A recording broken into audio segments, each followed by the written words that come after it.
నమస్తే, welcome to our channel. నేను మెస్సరి.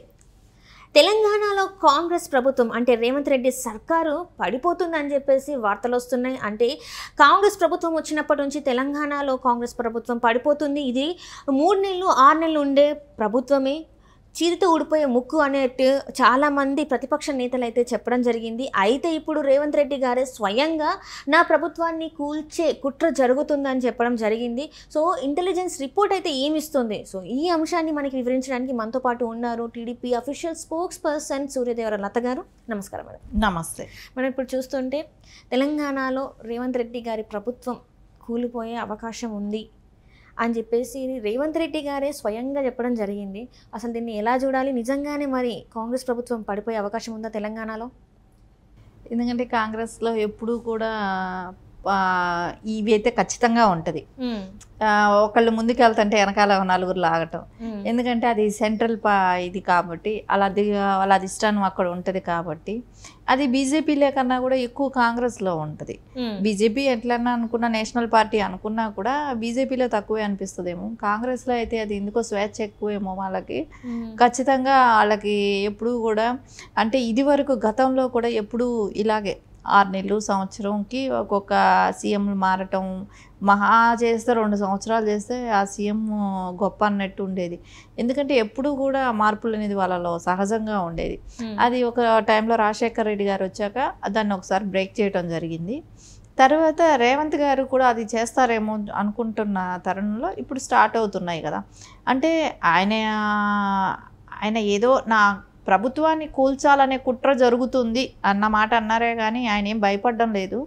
ఎందుకంటే ఆయనకి కూడా మద్దతు అనేది బాగానే ఉందని అనిపిస్తుంది. ఎందుకంటే ఈ బీఆర్ఎస్ నుంచి వెళ్ళిన వాళ్ళందరూ కూడా వెళ్ళి కాంగ్రెస్లో వెళ్ళి చేరటం కూడా దానిలో ఎక్కువ భాగం తెలుగుదేశంకి సంబంధించిన నాయకులందరూ కూడా దానిలో ఉండటమే కానివ్వండి, ఆయనకి ముందు నుంచి కూడా పరిచయం ఉన్న వ్యక్తులే కానివ్వండి. ఇప్పుడు బీఆర్ఎస్ నుంచి వచ్చిన వాళ్ళందరూ కూడా ఎట్లాగైనా రేవంత్ గారికే మద్దతు తెలుపుతారు, ఎమ్మెల్యే క్యాండిడేట్లు అందరూ కూడా.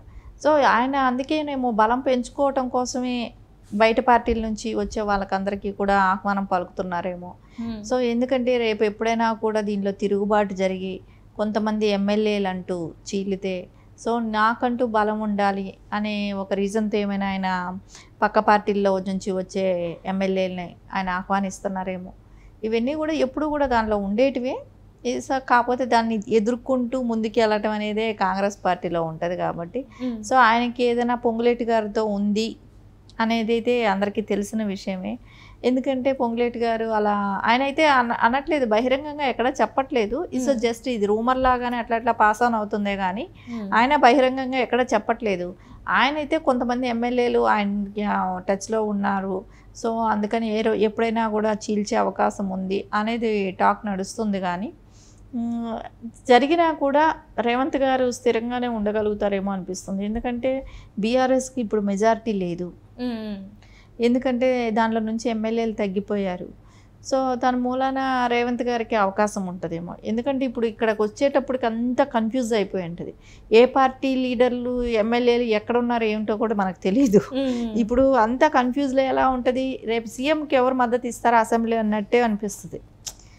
అలాంటి టైం చూసుకున్నప్పుడు ఖచ్చితంగా రేవంత్ గారికి అవకాశం ఉంటుంది. ఇంకోటి పొంగులేటి గారు వచ్చి మనం ఇదివరకు కూడా మాట్లాడుకున్నట్టు జగన్ గారి మనిషి కాబట్టి ఖచ్చితంగా రేవంత్ గారి ప్రభుత్వాన్ని పడగొట్టాలనే ఆలోచన వాళ్ళ జగన్మోహన్ రెడ్డికి ఉంటుంది. ఎందుకంటే తెలంగాణలో ఆయన ఫ్రెండ్ అయినా కానీ గురువు అయినా కానీ కేసీఆర్ గారు లేకపోవటంతో సో ఇక్కడ రేవంత్ గారు ఉండటం జీర్ణించుకోలేకపోతున్నాడు జగన్మోహన్ రెడ్డి. సో ఇప్పుడు ఆంధ్రాలో పరిస్థితి చూస్తే ఆయనకి టఫ్ పొజిషనే. ఇంకో పక్క తెలుగుదేశంతోనూ టఫ్గా ఉంది, అటు పక్క చెల్లెళ్ళతోనూ టఫ్గా ఉంది జగన్మోహన్ రెడ్డికి.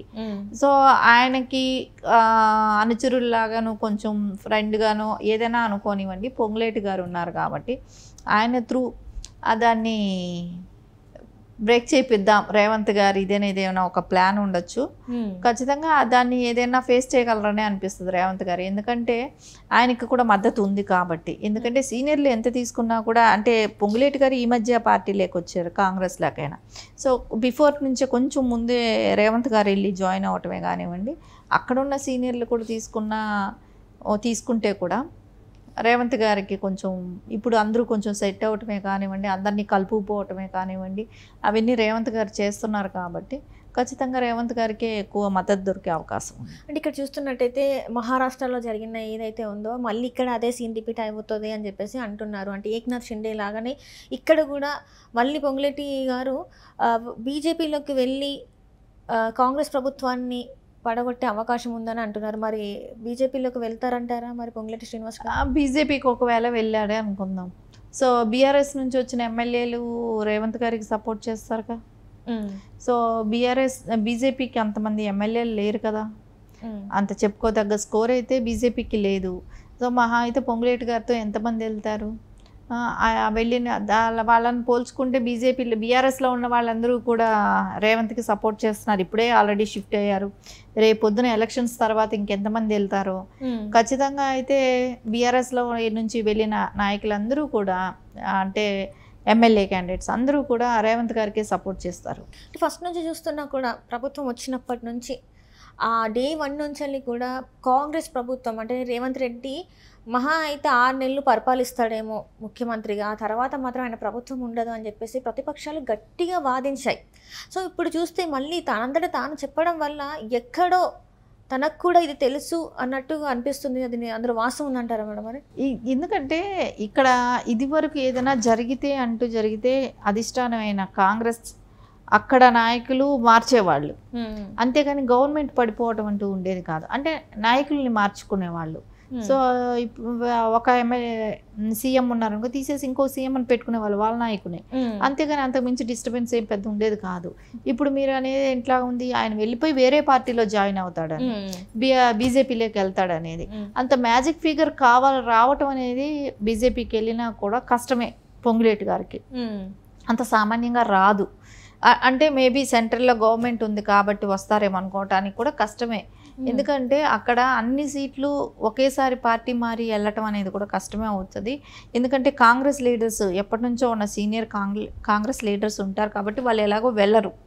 వాళ్ళు ఎందుకంటే వాళ్ళు అపోజిషన్గా ఇప్పుడు గత 10 ఏళ్ళుగా వెయిట్ చేసిన వాళ్ళు, వాళ్ళకంటూ అధికారం వచ్చినప్పుడు కాంగ్రెస్ గవర్నమెంట్ ఇక్కడ ఫామ్ చేసినప్పుడు ఇప్పుడు వాళ్ళకి గవర్నమెంట్ వచ్చినప్పుడు వాళ్ళు ఎందుకు మారిపోవాలనుకోరు కాబట్టి ఖచ్చితంగా ఆ పార్టీకి వెళ్తే మన భవిష్యత్తు ఎలా ఉంటుందో ఏమో, మనకెందుకు ఇక్కడే ఉందామనే ఇది ఉంటుంది. సో ఖచ్చితంగా బీఆర్ఎస్ నుంచి వెళ్ళి ఇప్పుడు జాయిన్ అయిన వాళ్ళే కానివ్వండి, కాంగ్రెస్లో ఉన్న పాత వాళ్ళు ఎప్పటి నుంచో ఉన్న సీనియర్సే కానివ్వండి, వాళ్ళు ఎప్పుడు కూడా కాంగ్రెస్ని స్థిరంగా చేసుకోవటానికే ఇష్టపడతారు. కానీ వాళ్ళైతే వెళ్ళి వేరే పార్టీలో అక్కడ వెళ్ళి జాయిన్ అవటమే కానీ అంత మ్యాజిక్ ఫిగర్ తీసుకెళ్ళగలడా అనుకుంటే పొంగులేటి గారు తీసుకెళ్ళలేరనే అనిపిస్తుంది.